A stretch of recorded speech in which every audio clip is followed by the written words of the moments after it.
Our speaker this afternoon, Ambassador Ekaterina Dimakis, is currently serving as the Consul General of Greece in Chicago and the Midwest.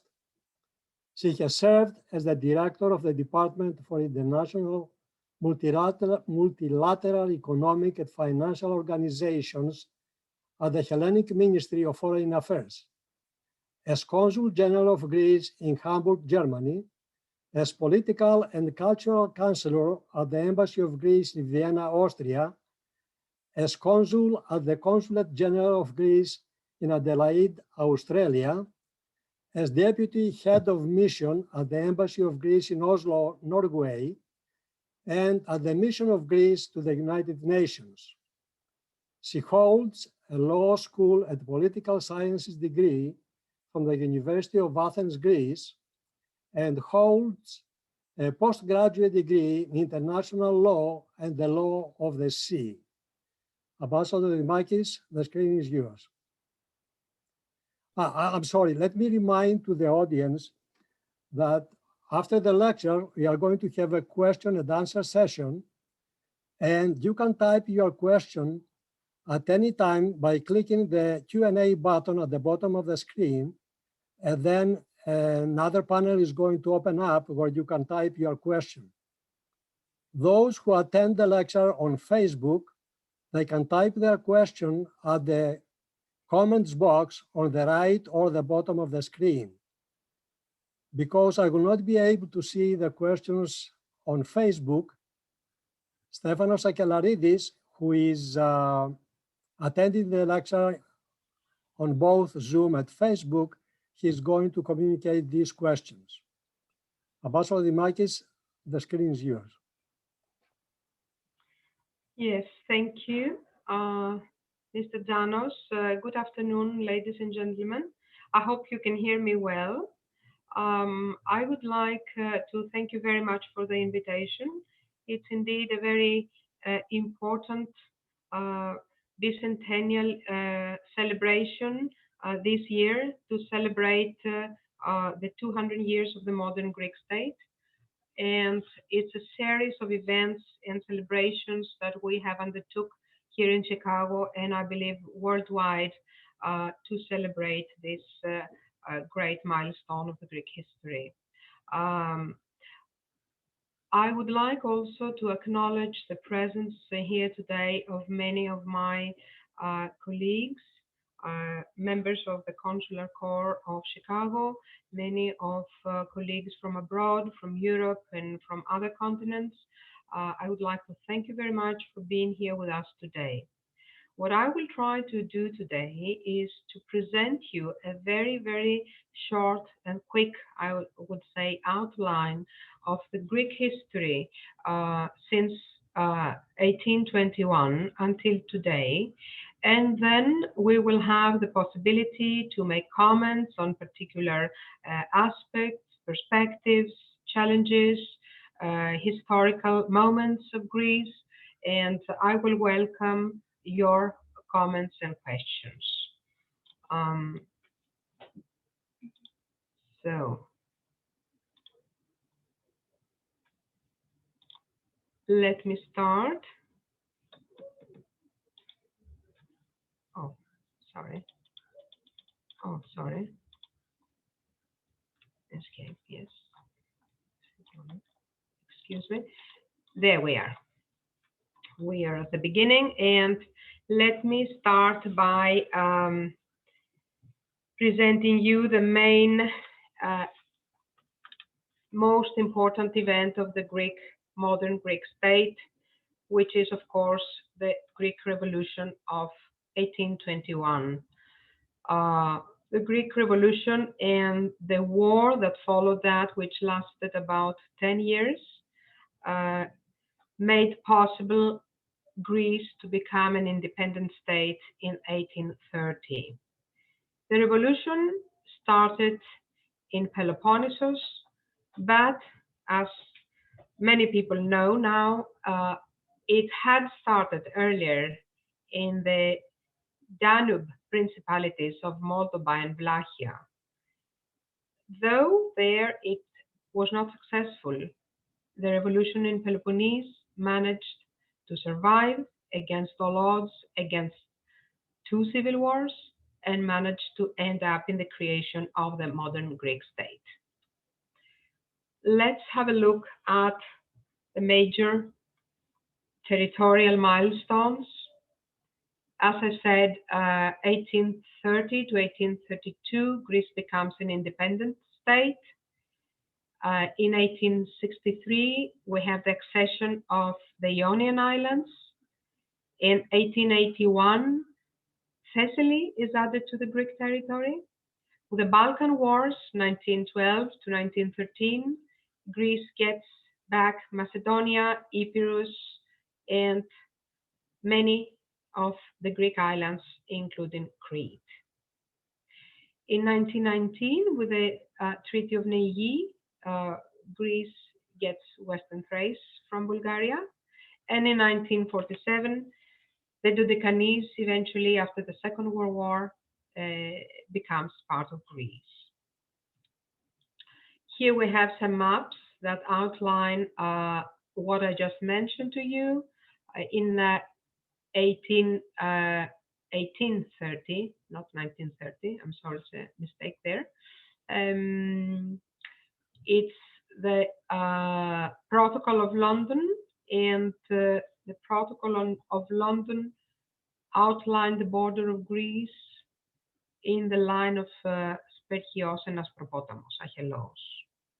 In 1832, I don't know what happened here, with the protocol, the Treaty of Constantinople, the line was put further north. The city of Lamia was included to the Greek state, and the big part of Etolo-Akarnani and the prefecture of Arta. In 1881, the number is correct this time, with the Convention of Constantinople that didn't have to do with any war between Greece and Turkey. It was another war between other powers and Turkey. But during this convention, we got Thessaly back, except for Elassona, and the part of southern Epirus got to Greece. In 1913, the Balkan Wars, 1912, 1913. You see here the green parts, Macedonia, Epirus, the main islands of the main eastern islands of the Aegean Sea, and Crete became a part of Greece. In 1919, with the Neuilly Treaty, Western Thrace and part of Eastern Macedonia that was occupied by Bulgaria becomes a part of Greece as well. Later on, we will see what happened with the Sèvres Treaty, that Greece got Eastern Thrace in Ionia, the prefecture of Smyrna, which later was, of course, given back after the Great Catastrophe. We mentioned all these things. I have to mention that from 1828 to 1832, the Greek state was a republic. Ioannis Kapodistrias was the biggest personality, was the governor of Greece at the time. He was really the best thing that happened to Greece. However, he lasted very, very short time. He was assassinated in 1831. And in 1832, Greece becomes a kingdom until 1924, with King Otto, the first king of Greece.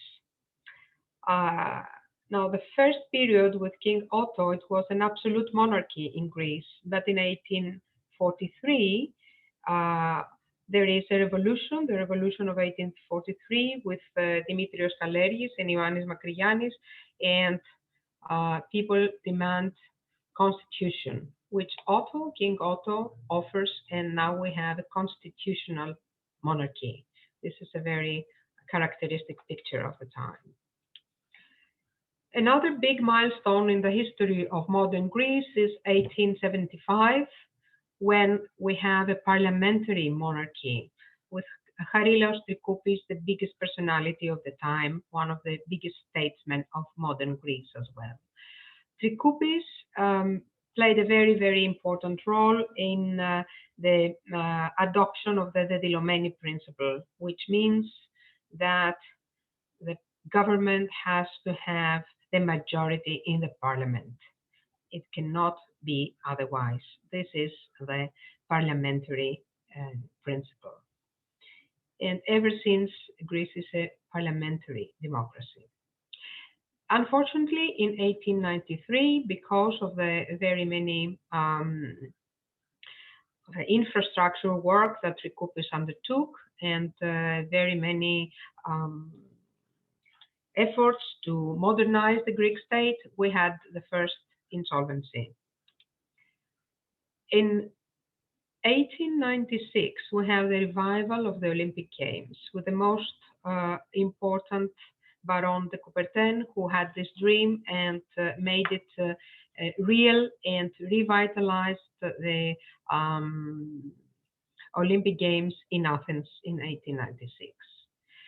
With the 20th century, we have a century of wars, struggles, and efforts to deliberate the Greeks that were still under the Ottoman Empire, that were endangered by other forces in the area.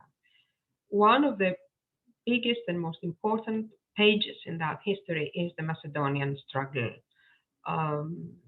The people in the geographical Macedonia, which was a part of the Ottoman Empire still, were under the influence of many factors, one of which was Bulgaria, and the Macedonian, the Greek officers that went over to Macedonia and died there tried to avert this influence. Most important personalities, of course, is Pavlos Melas. I have here the picture of Telos Agapinos, the idealist fighter, and Kotas Christou, Kapitan Kotas, who was a non-speaking person who had 100% Greek identity. And this is also an answer to all those that think that those that didn't speak Greek language were not Greeks. They were, and Kapitan Kotas proved that. Now, with the Balkan Wars, as we saw earlier in the map, we will see that map later on again. Greece expanded a great deal, got Macedonia and the islands back, and the biggest personality of that era and of the first half of the 20th century is undoubtedly Eleftherios Venizelos. In 1915, and because of the disagreement on the issue of participating in the First World War or not, created a national schism with King Constantine and Eleftherios Venizelos. And in 1916, Greece enters eventually the war after the movement of national defense and the government of Thessaloniki. Eleftherios Venizelos is undoubtedly the most important statesman of the Greek century of Greece.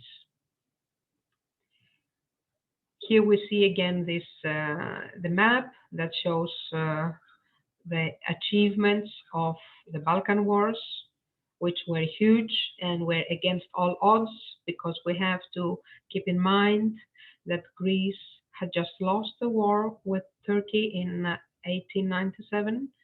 That was unprepared, not organized, and now just a few years after, they achieve great deeds. Now, after the Balkan Wars and the First World War, we enter a new phase of confrontation with Turkey. Of course, between 1914 and 1922, we have the genocide of the Greeks by the Turks. And from 1919 to 1922, we have the Greco-Turkish War, which led to the great catastrophe, and about 1.5 million people came as refugees to Greece, while at least another million, maybe more, perished in Asia Minor in their own lands and homes. Now, in 1923, this Greco-Turkish war ended up with the Lausanne Treaty and the exchange of population.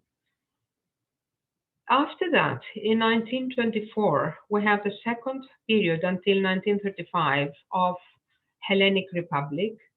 The kings go, and we have a president as the head of state. In 1932, as a result, of course, of the crash and the world economy that was really very bad, we have the second insolvency of Greece. In 1935, we have the monarchy restoration, and King George II comes as king to Greece. In 1936, we have the dictatorship of Ioannis Metaxas, the 4th of August regime. And in 1940, Greece enters the Second World War. The Second World War had two frontiers for Greece.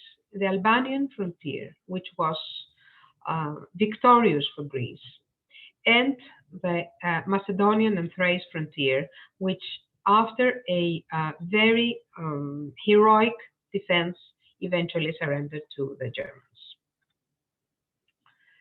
Now here we see a map of what happened to Greece after the occupation. The red part of it is what was occupied by the Germans. The blue part of it was what was occupied by the Italians, and the green is what was occupied by the Bulgarians, because the Bulgarians was a state that was in the Axis, and of course it always coveted upon Macedonia and Thrace, Eastern Macedonia and Thrace. Here is again the map that with the Second World or after the Second World War, Greece got the Dodecanese in purple color, and it was given by Italy.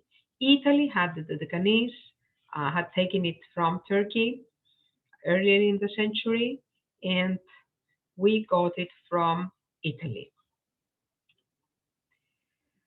Now, of course, after the Second World War, we have yet another civil war, 1946 to 1949, devastating war indeed.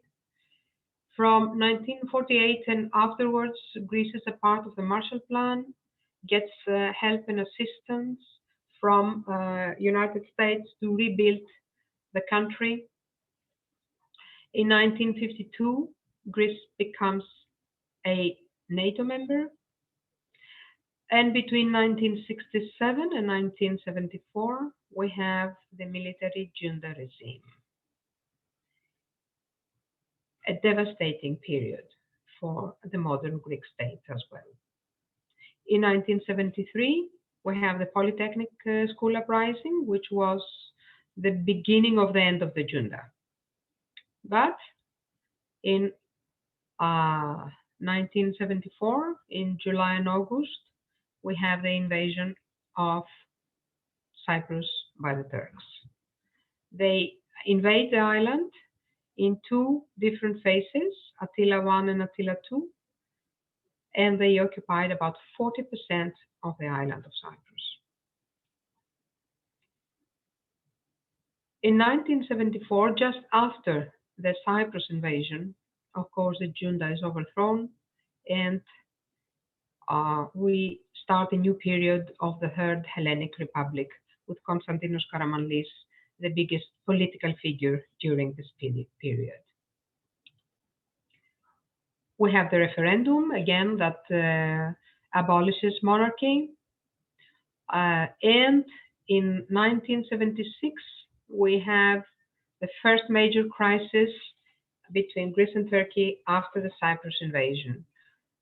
It's the first effort that Turkey follows ever since, same steps, to enter and carry out seismic surveys on the Hellenic continental shelf. In 1981, Greece enters the European Economic Communities at the time, and this is undoubtedly the most important milestone of the post-war Greece. In 1987, we have a second major crisis with Turkey. Exactly the same pattern. Turkey brings out vessels to make seismic surveys on Greek continental shelf. In 1991, yet another frontier appears for Greece, and this is the Macedonian issue, with a declaration of independence of the former Yugoslav republics and the so-called Republic of Macedonia, the name of and the flag of which imply territorial claims against Greece. From 1991 to 1995, relations with Fyrom were tense. They normalized in a way after the interim agreement that was signed under the auspices of the United Nations, and Greece and Fyrom were engaged into negotiations for a final agreement, which was found many years afterwards. Now, to understand a little bit what Fyrom wanted is basically to get all the parts of the geographical Macedonia, which they claimed that were under occupation by Greece and Bulgaria and so on. And here you see also the flag that Fyrom adopted in 1992 until 1995. And in 1995, with the interim agreement, they had to drop it and have another flag, the second flag, which they have until today. Here is another map that shows clearly the irredentism of Fyrom. As you can see, their claims are not small. They claim the whole Greek Macedonia. This is a wider map of the geographical term Macedonia, and they claim everything is theirs. They also claim that ancient Greek Macedonians are their ancestors, and they also claim that their language is directly connected to them.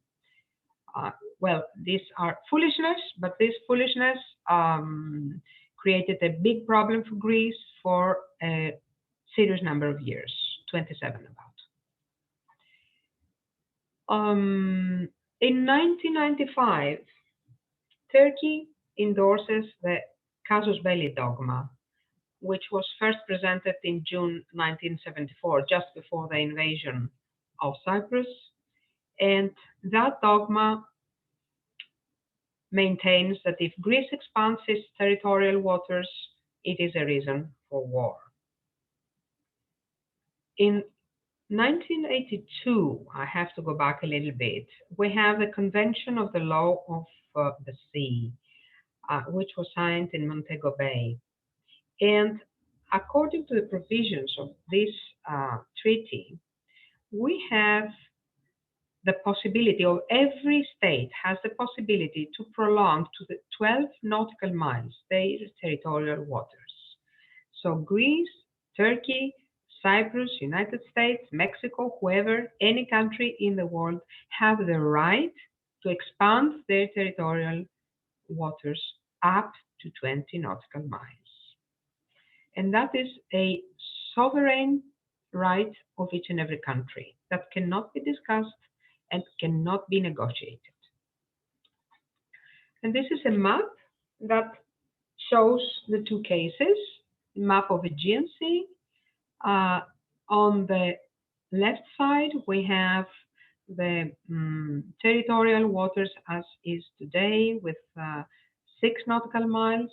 And on the right side, we have the 12 nautical miles by Turkey and by Greece. And if somebody says that, oh, okay, Greece gets the biggest part of the Aegean Sea, it might be so, but it is our sovereign right to do so according to the international law and the international treaties. It's not an illegal wish, it's not a maximalized dream, is the international law, period. In 1996, yet another crisis for Turkey with the EMEA crisis, and now Turkey brings not only discusses the continental shelf, now they bring forward the gray zone theory, which is a theory that uh, questions the sovereignty over certain islands and islets in the Aegean Sea.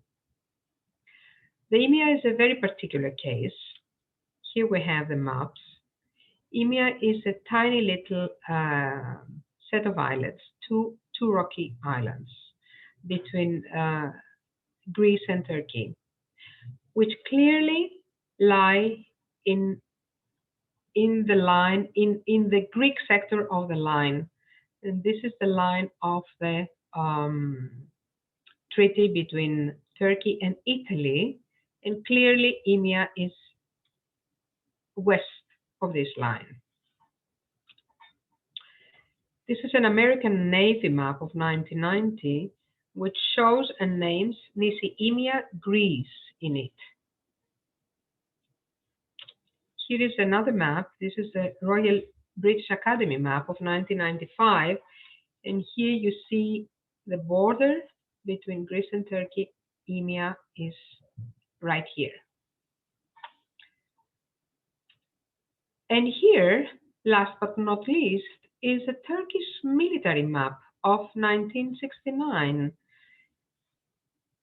Here is the borderline, and here is the EMEA islets. And they're clearly shown that are in the Greek territorial waters, and they are named EMEA Adalari. So even the Turks have accepted that. They knew it and they know it. They just want to create problems. In 1999, a better time occurs due to the catastrophic earthquakes. It's the period of the earthquake diplomacy between Greece and Turkey. Both in Turkey in summer of 99 and a bit later in Greece, there have been catastrophic, very, very severe earthquakes with victims, with great problems, and each country helped the other to save people and offered help and assistance and food and medical help, and a better climate was established, which didn't last long, unfortunately. Now, in 2001, Greece enters the Eurozone. In 2002, the drachma is replaced by the euro. It's another great milestone in the Greek modern state by Prime Minister then Kostas Simitis.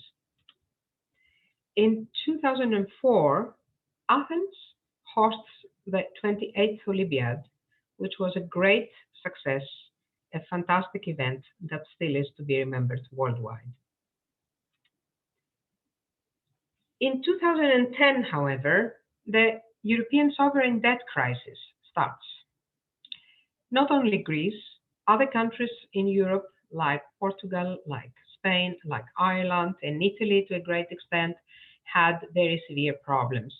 Greece was the first one and was treated in many ways as scapegoats by the European partners. But it was a huge problem and we had to face it. We faced it with very severe austerity measures. The unemployment rose to record high. We had social unrest in the country. And we had the worst of all, I believe, the new immigration wave that caused about 500,000 people, highly qualified people, to leave Greece to find a better future abroad. The brain drain. Now you have here an image of what happened to the GDP during the financial crisis. We had a reduction of the GDP of at least 25%, which is absolutely huge. And here is a line that shows the unemployment. In 2013, about the Greek unemployment of the total, as a total of the labor force, was about 28%. Among younger people, this percentage rose up to more than 50%, close to 60% sometimes. Now, in 2015, yet another problem hit Greece, and that was the immigration wave from Turkey, from Syria, from other countries of Asia and Africa, coming through Turkey into Greece in order to proceed further to the European Union. 2015 is a critical year with clashes at the borders, to EU countries, to Fyrom, on the way to European Union. Here are the numbers, and you can see that in 2015, according to UNHCR, about 900,000 people entered Greece. And here's the scheme that shows that, and that is a tremendous pressure on every aspect of life of a country, of the life of a country. Now, in 2018, we reached finally an agreement with North Macedonia, and we resolved a 24-year-long dispute over the official name of Fyrom. In this map, you can clearly see what is the geographical Macedonia, what is North Macedonia, what is Greece, and what in red line used to be the ancient kingdom of Macedonia, of Philip and Alexander the Great. Now, this agreement has many problems, but still solves a long-standing quarrel and normalizes the relations of both countries and offers possibilities of North Macedonia to become a normal state with good neighborhood relations with Greece and its other neighbors as well. In 2018, of course, we have the end of the financial crisis. Greece is upgraded by rating agencies and starts getting into the markets. Lately, as we probably know, Greece has been borrowing from the markets even with negative interest, which is a very good thing, which shows that Greece is back to the place where it should be. Now, in 2019, yet another problem, cyclus of problems starts with Turkey when they announced the Blue Homeland Doctrine. What is the Blue Homeland Doctrine? The Mavi Vatan. Turkey wants to rule everything, actually.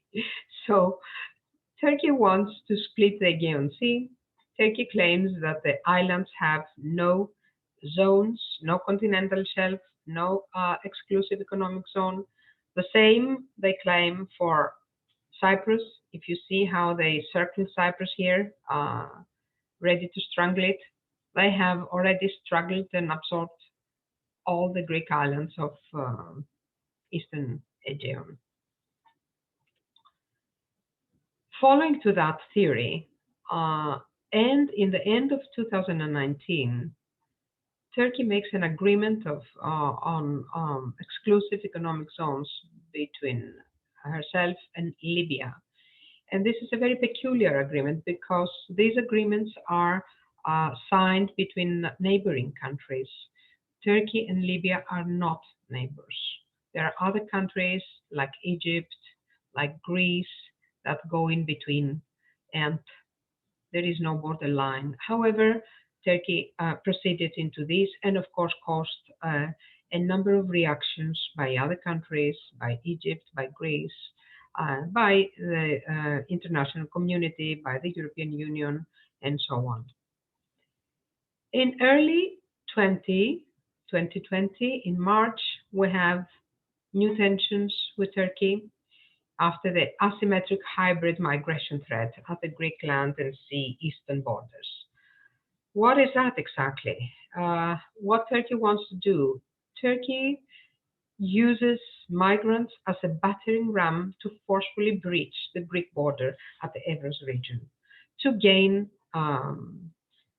or to satisfy her interests towards Greece and towards principally European Union. Later in 2020, in June, Greece proceeds quickly to settle different maritime zones demarcation with other neighbors. One of them is with Italy. Greece and Italy had signed a treaty in 1977 about the territorial waters and continental shelf. Now they sign and demarcate also the exclusive economic zone, clearly shown here. And with the same treaty, Greece expands its territorial waters to 12 nautical miles in the Ionian Sea, from 6 to 12, following and applying the provisions of the Treaty of the Law of the Sea, the Montego Bay Treaty. Later in the same year, in August, Greece signs an agreement of the delimitation of the exclusive economic zone with Egypt. And these numbers here from A to E show exactly the demarcation line between Greece and Cyprus. This is a partial agreement. Is still more to be done. Egypt did not want to go further and delimitate the parts that are further south of Castellorizo, which is somewhere here, and in order not perhaps to cause any worse reaction by Turkey. But this is an issue that will be negotiated and be agreed with Egypt at a later stage. And this is a map showing exactly the conflict of interest in the Mediterranean Sea, in East Mediterranean. And why is that? And why is Turkey pushing forward all these theories that are very peculiar and against international law? It's because probably they understood that there are natural resources and hydrocarbons in the Mediterranean Sea that she must not be excluded of. So the blue lines here are the lines that Greece thinks it's its exclusive economic zone, and Cyprus, respectively, and the red lines is what Turkey thinks belongs to her. Here is another map that is presented by a retired Rear Admiral, the Turk, retired Rear Admiral, and it shows clearly what they think is theirs. And you can see what happens to Rhodes, to Carpathos, Kassos, Crete, and so on, and of course to Cyprus. Here is another map that shows exactly the conflicting interests in different fields of exploration in Egypt, in Israel, Crete, and of course here is the proposed, the signed, not only proposed but signed, and under construction East Med pipeline, which goes through an area that, according to Greece and Cyprus, is either in international waters or in their economic zones, but according to Turkey, lies inside its own economic zone. Now, in 2020, we have a very long period of animosity in the Aegean Sea between Greece and Turkey, provoked by Turkey.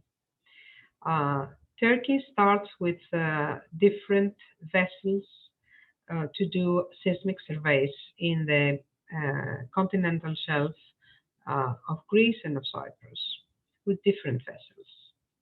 Greece arrives 3 times at the brink of war with Turkey. And I don't know how and why, but we must have been very, very calm to avoid the conflict during second half of 2020 with Turkey.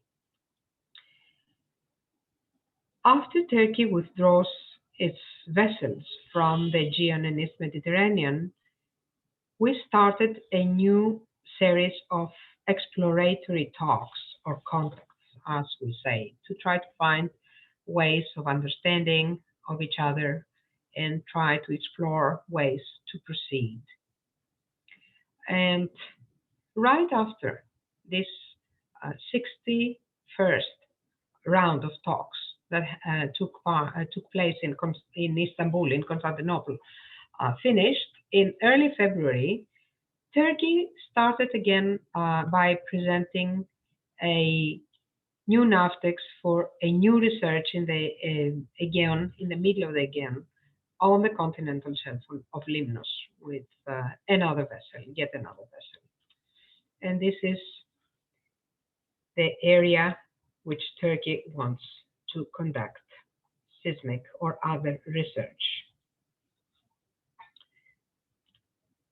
Now, let's have a look on Greece today, irrelevant of or irrespective of the conflicts with Turkey. Greece is a country of about 11 million people, is 2.2% of the total population of the EU. Our GDP in 2019 was about 183,000 billion euro, which is projected to decline in 2020 because of the COVID crisis that happened to the whole world, and each and every country has similar problems. Greece is the 16th economy in the EU. It had 1.9% growth in 2019, and hopefully it will go back to the growth in 2021 and 2022 and onwards, because 2020 is going to be a difficult year. And 25% of the GDP derives from shipping and tourism. Greece is a country with great infrastructure. It is a getaway to Europe, Africa, and Asia. We have ports, many ports, 39 ports, of which Piraeus is, of course, the most important, being one of the biggest ports of Europe, and is, again, a major getaway for European Union commerce. Energy. In the energy sector, as you see here in 2020, basically we use a lot of gas, we use a lot of renewables, we still use lignite and very small part of hydro units. Oil and gas is still very important for Greece, especially gas. And the latest big milestone was the signature of the East Med pipeline agreement in Athens in the beginning of 2020 between the leaders of the tripartite initiative, Greece, Cyprus, and Israel. We saw earlier on maps on what is going to happen with this pipeline. Here is another map that connects Israel, Cyprus, and through Greece proceeds to Italy and connects the European Union with the Eastern Mediterranean resources. In this map as well, you can see another pipe. This is called TAP, and yet another type which connects Greece to Bulgaria, and therefore there is a very strong network of gas pipelines that makes Greece a very important hub of transportation of natural resources. This is a more detailed map about the East Med. It is planned to finish, initially it was said 2025, now we are thinking that 2027. Is a project that costs about $8 billion. And it will be, its maximum capacity will be about 10 billion cubic meters per annum, which is not little, actually, it's very important. Now, the renewables. 21st century is the century of renewable energy, of protection of the environment, of sustainable development, and support of the planet. Here we see that Greece uses and has a great prospect with the renewables, wind, solar, geothermal. Here is a share of the energy among the EU member states. Greece is here about, and we have greater prospects for the years to come. So from about 29%, we have to rise to 61% of renewables in 2030. The same goes for wind power and solar power. This is the solar capacity, which from 3 gigawatts has to climb to 7.7 by 2030. And the windmills, from 3 gigawatts again, this now currently we have to grow until reaching 7 gigawatts to be installed by 2030. Another big sector in the development of Greece is the foreign direct investments, which is very important for the development of the country. Here we see that in 2019, we don't have data for 2020 as yet, but 2020 was yet a better year despite the fact of the coronavirus pandemic. We had great foreign investments in Greece, and that shows the trust that foreign companies show to the Greek state and its function. Innovation is another sector of development in Greece. Huge steps have been done lately.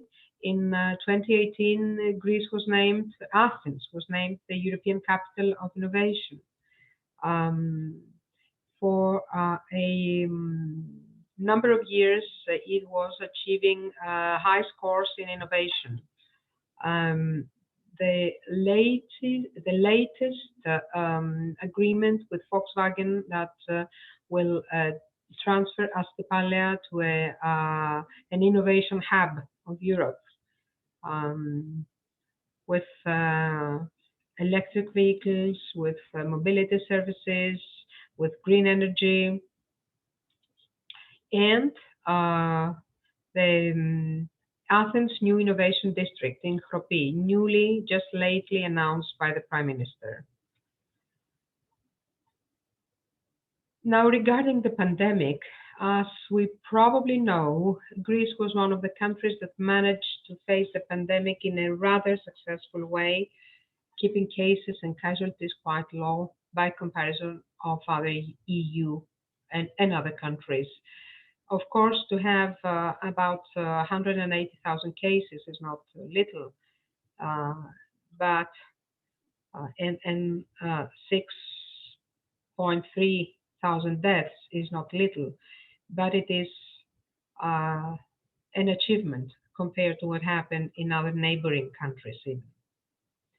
Vaccinations are proceeding in a satisfactory pace, and today, actually, the Minister for Health announced that there's about 700,000 vaccinations already conducted in Greece. And here we have a map of vaccinations as of February 19. Here about is Greece. Is not terribly very good by comparison to Israel, but we are having um, a steady pace, and we vaccinate more and more and more people every day. Now, what is ahead of us?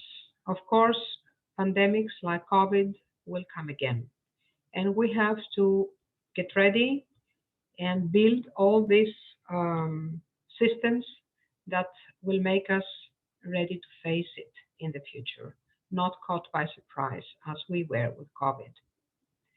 Climate change, in my opinion, is the biggest challenge ahead.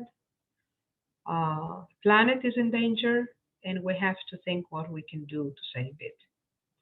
Biodiversity and sustainable development are linked with climate change. All this have to go together, and we have to work for a better future for our children, our grandchildren, and our planet. And last but not least, migration. We talked about it earlier on. It's a phenomenon that is not only in Europe, it happens here in the States as well. It's an issue that does not have an end, foreseeable end. It's going to continue happening as long as people are unhappy and sad in their own countries. They will try to find a way out.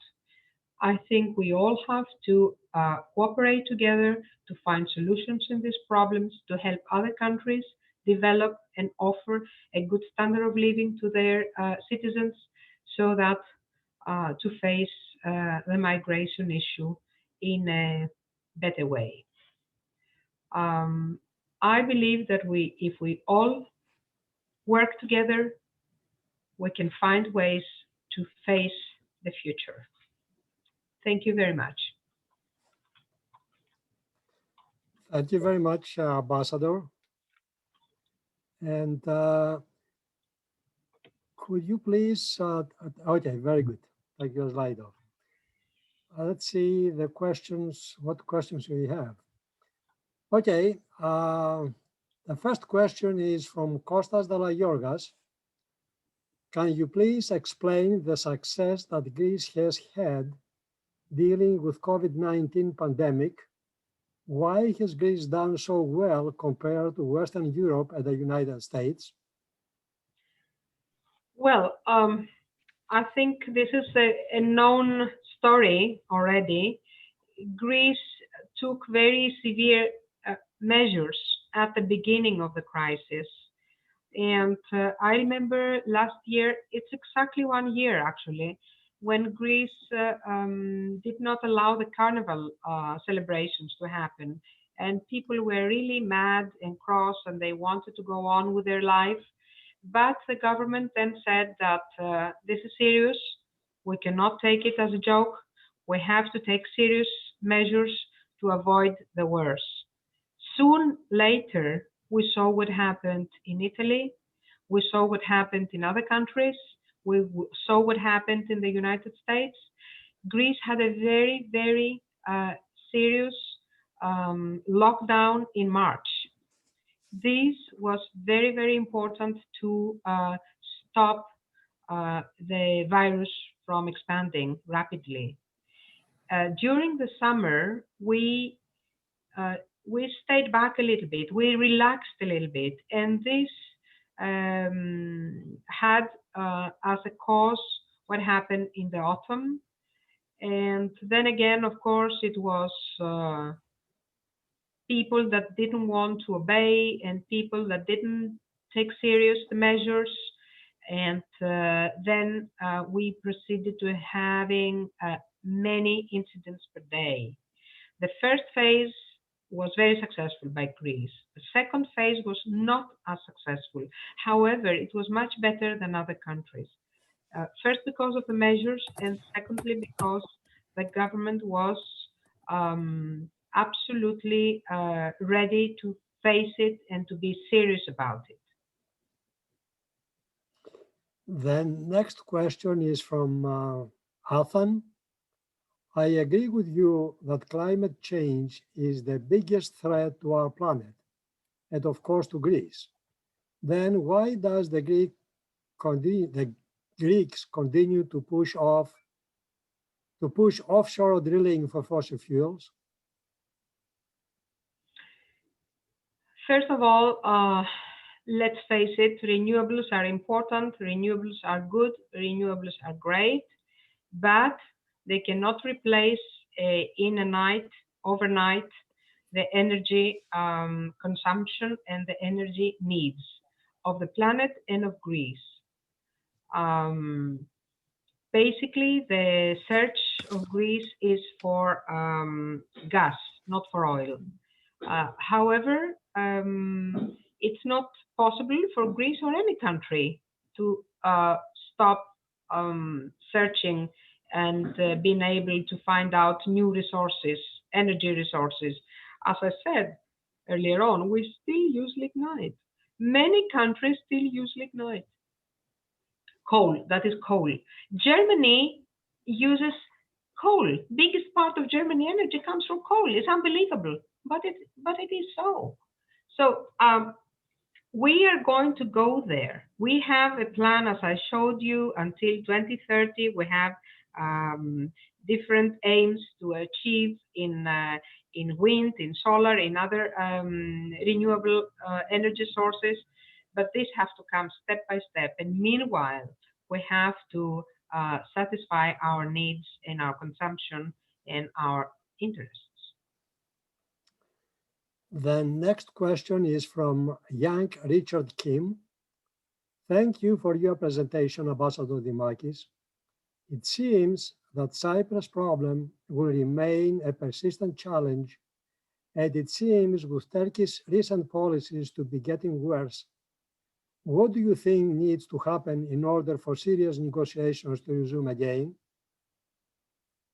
Well, as I said, we just started to have a new series of exploratory talks, as we call them, because they're not negotiations. And allow me here to clarify a few things about Greece and Turkey. Greece is not claiming anything from Turkey. Greece is not challenging Turkey's sovereignty. The opposite happens.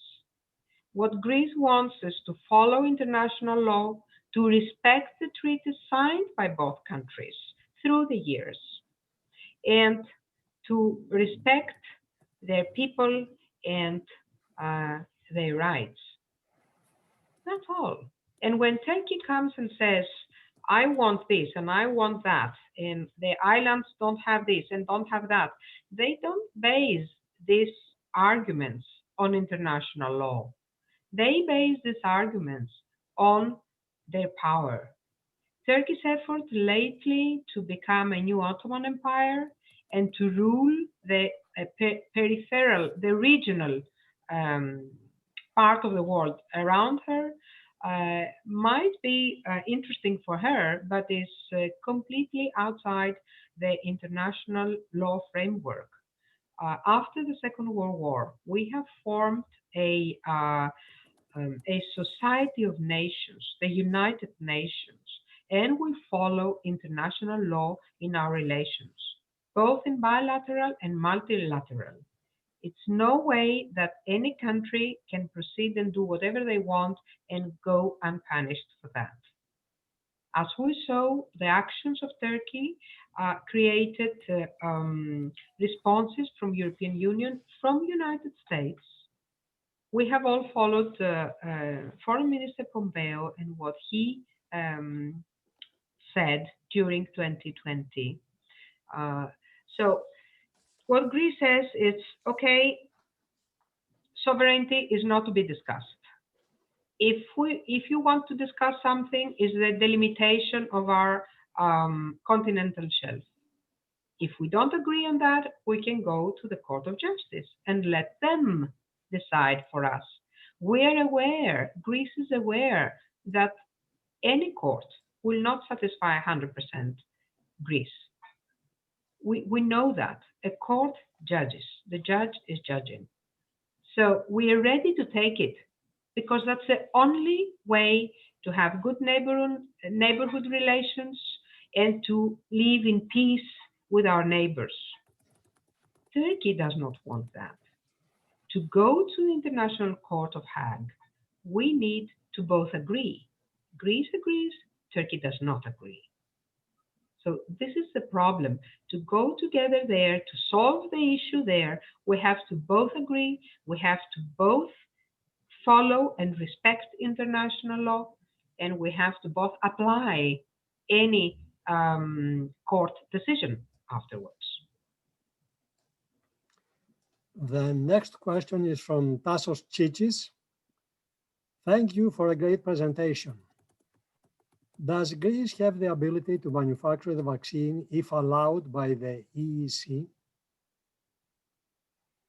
Well, I'm not aware if Greece is able to manufacture the vaccine, but I'm sure that if a company like Moderna or like Pfizer or any other country that produces the vaccine comes and installs themselves in Greece, as Pfizer has declared that it will be done so, I'm sure it can be done.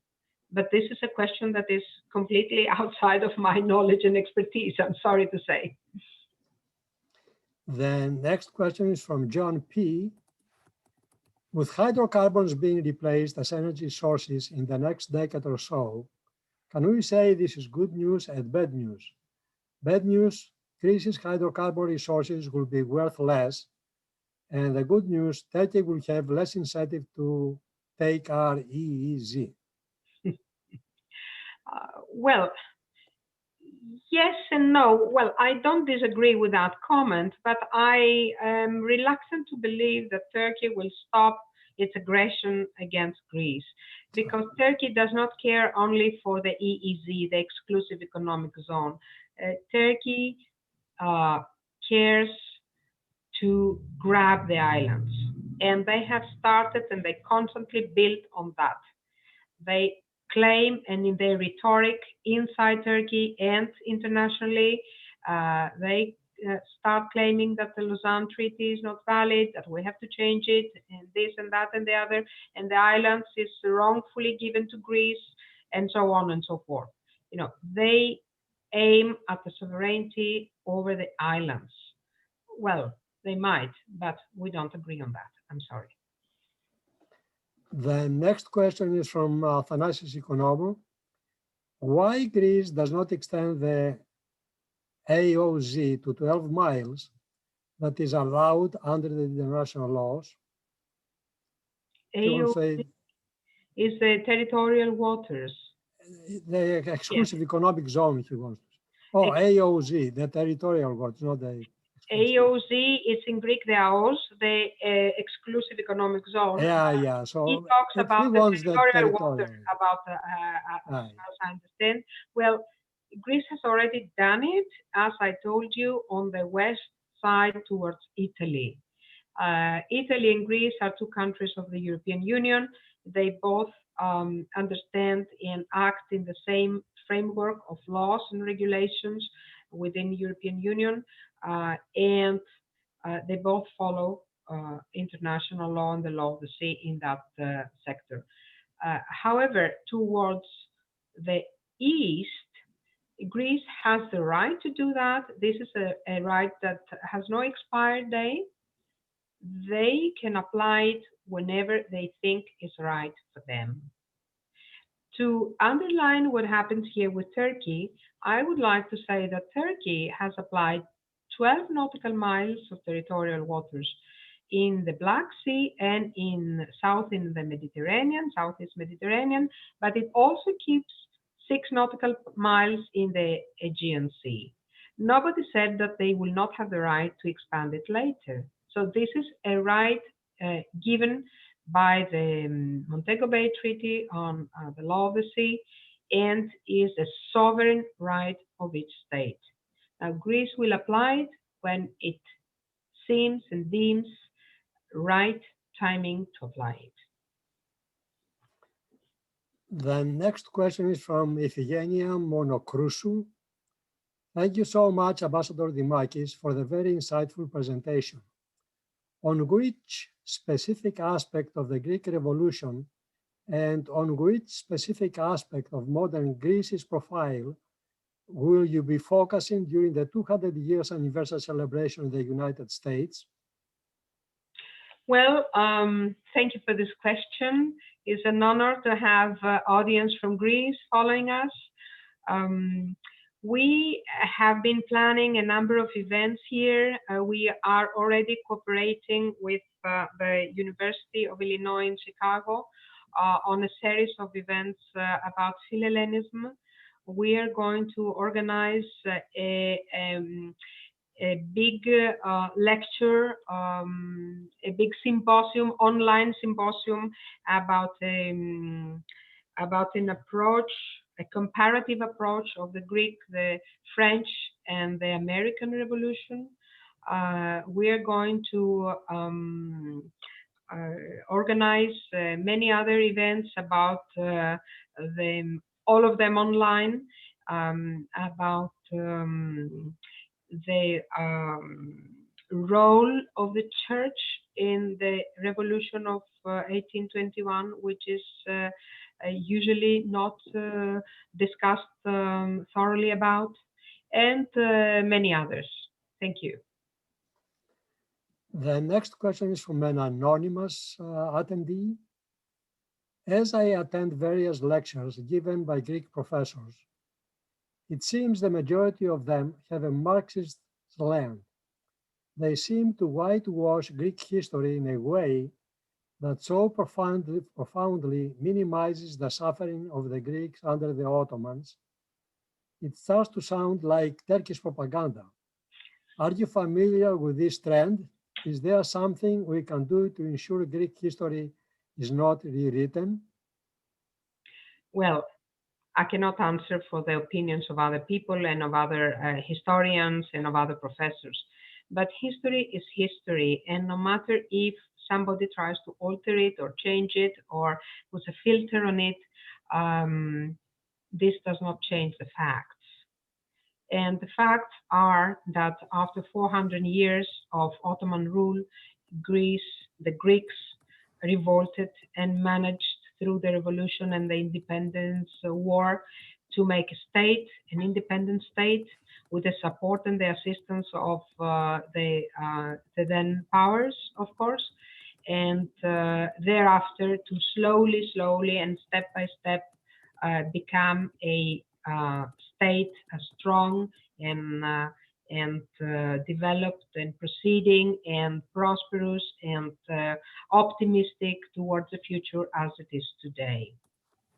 I don't want to disregard what happened to the Greeks during the Ottoman Empire, but this perhaps is a subject of a detailed other lecture because there's so much to talk about with regard to this issue.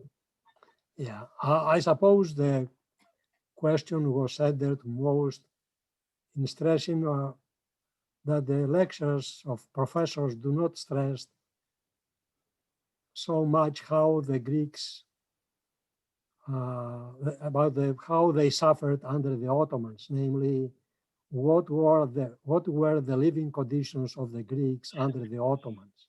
But they were terrible. I think this, to my opinion, does not have anything to do with Marx's land. He wants to stress, I suppose, that Greeks, they suffered a lot under the Ottomans, and the lectures, they should stress it some degree. Of course they did, because otherwise, why revolt? You know, I also hear many opinions like, oh, it was nice, and the Ottomans only cared about taxes, and they didn't care much about everything else. Oh, yes, they did. They could kill any Greek at any time. Any Greek could not stand in court together with an Ottoman. Any Greek could not ride a horse in front of an Ottoman. Any Greek could not have good clothes on. Any Greek didn't have any right whatsoever. You know, it was a terrible, terrible rule. Plus, the Ottomans were very, very brutal. They have done terrible crimes against the Greeks. Terrible crimes through history. from day one, occupation, invasion of Constantinople until. Yeah.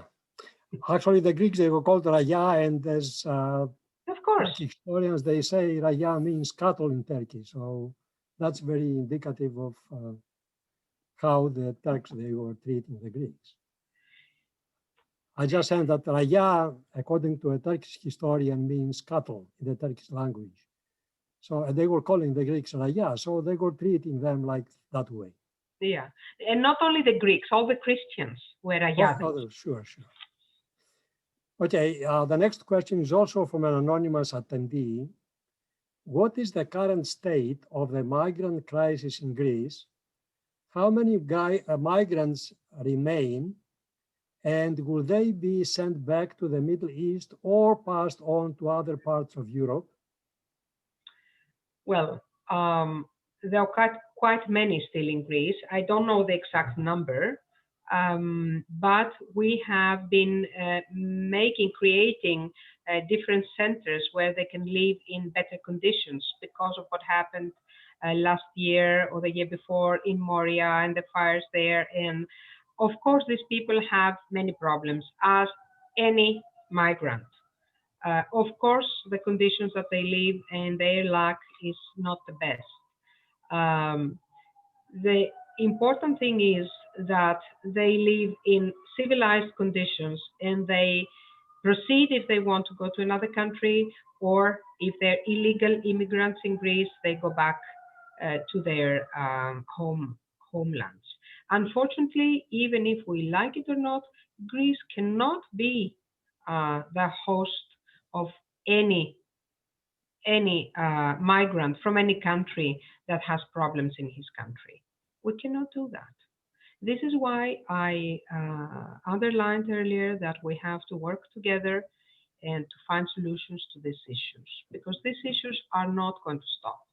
Look what happens at the border between US and Mexico.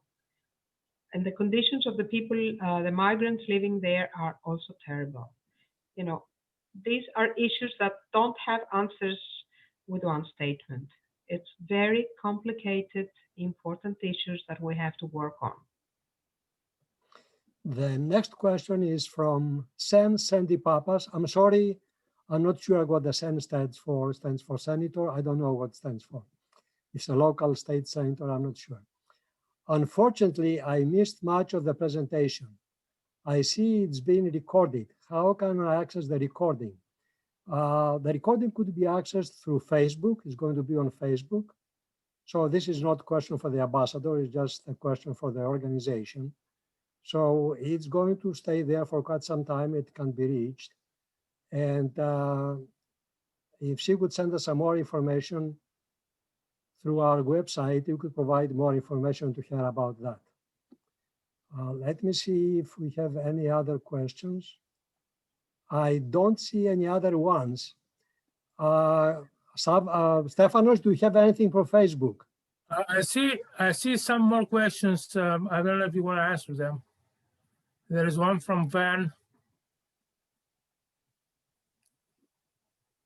one from Anonymous Attendee, and one from Tassos Tsitsis. Are they on top of the ones that I provided? Yeah, I read? they are there at the bottom. So the last one was from the senator, and Okay. then the next one is from Van. Do you see that? Oh, okay. I see now another one, anonymous attendee. Yes, okay, fine. Thank you for this excellent program. Considering that Greece's population is expected to decline, why not offer citizenship to some of the migrants currently in refugee camps? Well, people that live in Greece for a number of years and they have the conditions, they fulfill the conditions and the prerequisites to get the Greek nationality, and they ask for it, they do get it. But we follow, as every other country, a number of prerequisites, a number of conditions that have to be fulfilled. The next question is from Tassos Tsitsis. Could you give us your thoughts on why Greece has not signed the bilateral mutual defense treaty with France as it was offered by France? Well, I certainly cannot answer this question. I'm Okay. sorry. But Okay, that's fine. our cooperation with France is great.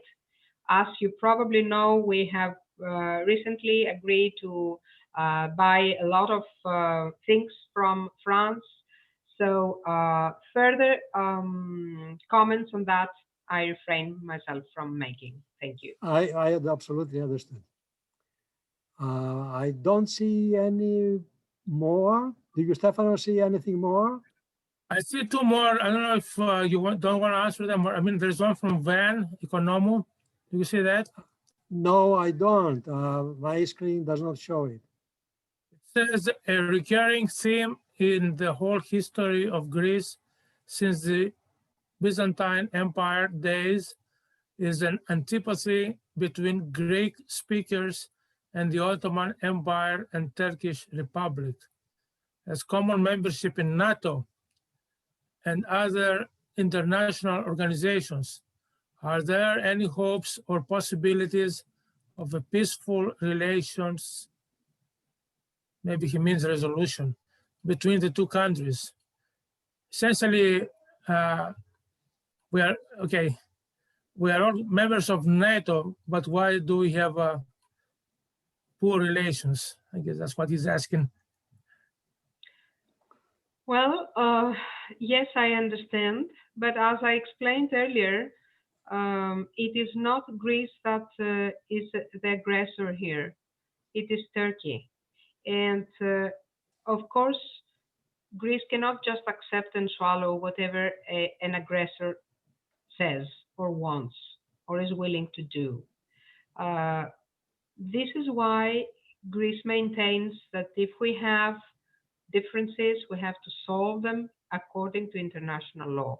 And this is what Greece applies all through its history to all the relations that the country has, no matter where they come from.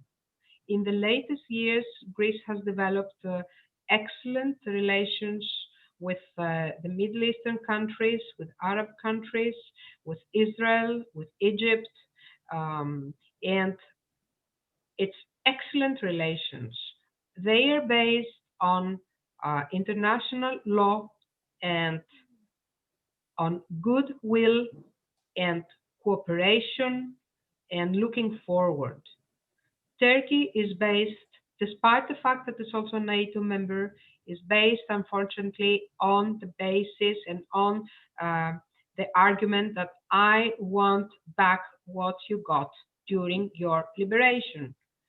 This is not going to happen. I'm sorry.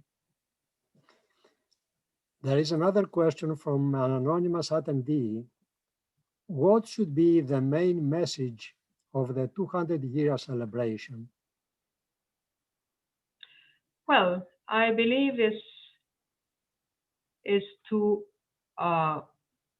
see back to what we have managed and achieved, which I just described in my presentation, and also look forward to the future with optimism and with goodwill to work hard to make Greece and the planet a better place to live.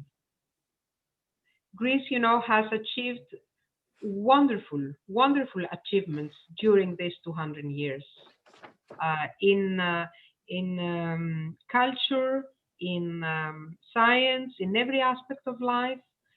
They have achieved a lot.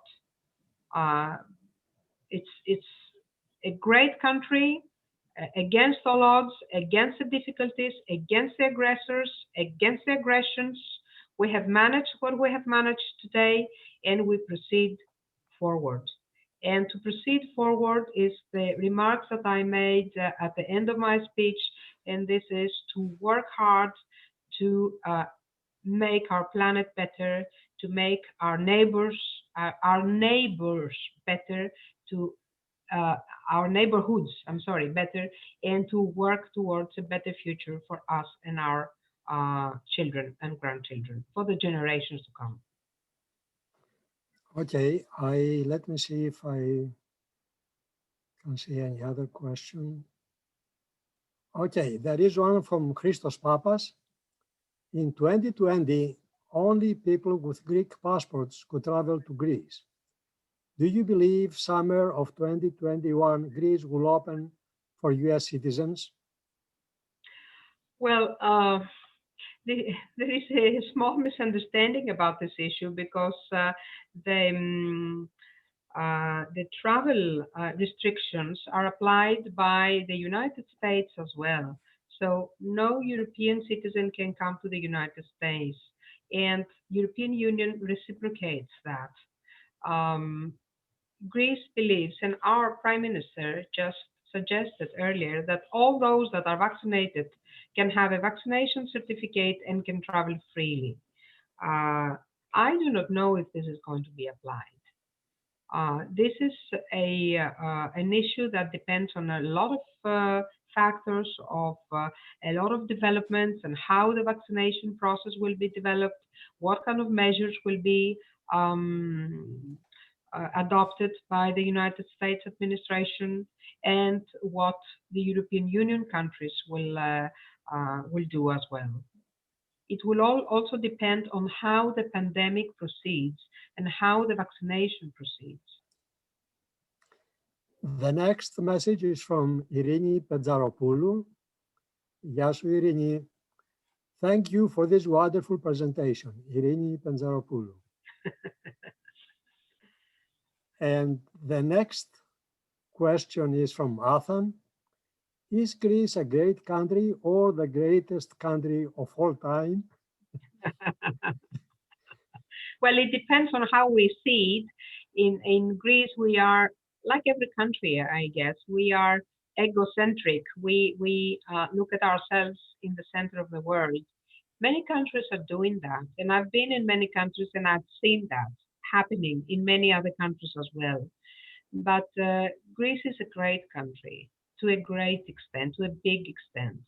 And but we have to see Greece as a part of a global society of countries and our little contribution to make this world better.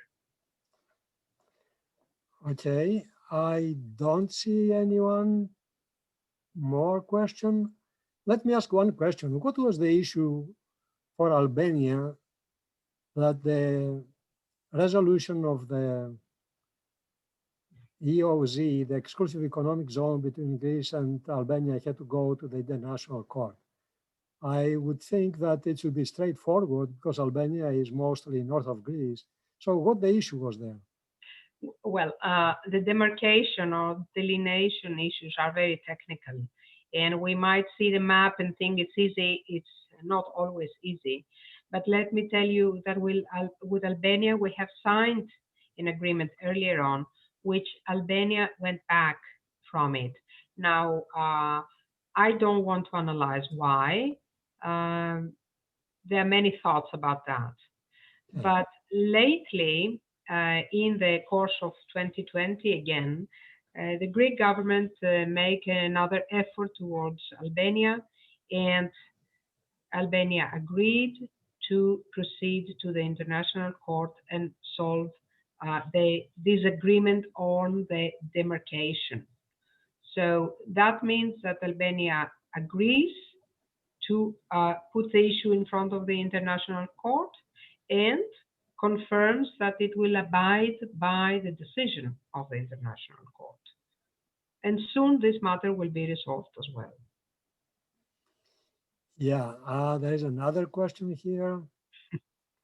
It's a bit controversial, but you can answer or not answer. It's up to you. This is from Niki Chichis. Could Greece accept Orthodox Christian refugees from Syria more so than non-Orthodox? Well, refugees are refugees, and Greece does not see the religion of the refugee when they come, and they come from a country at war. We accept and welcome them all. The matter is a humanitarian matter, and it's a matter of abiding to the international law about the refugees that we have to follow. Now, refugees and illegal immigrants are two different things, of course. The Syrians are over. There are no more refugees from Syria. It's over. all the refugees now, they come from Somalia, they come from Afghanistan, they come from other Asian countries. So basically, the people that are coming to Greece now are immigrants looking for a better future. They're not refugees escaping a war. And if I understand, they want to move to Europe, so they're going to go through Greece. Is that correct? It's not their final target is not Greece, but to move to Europe. It is true. It is so. It is so. Very good. Let me see. Okay, I don't see any other questions. Thank you very, very much for You're this welcome. very informative lecture. And it seems that the audience had lots of questions and lots of interest to the lecture. Thank you very much. We will close the lecture. And if you would like, could you please stay for a few minutes after we close it? Thank you.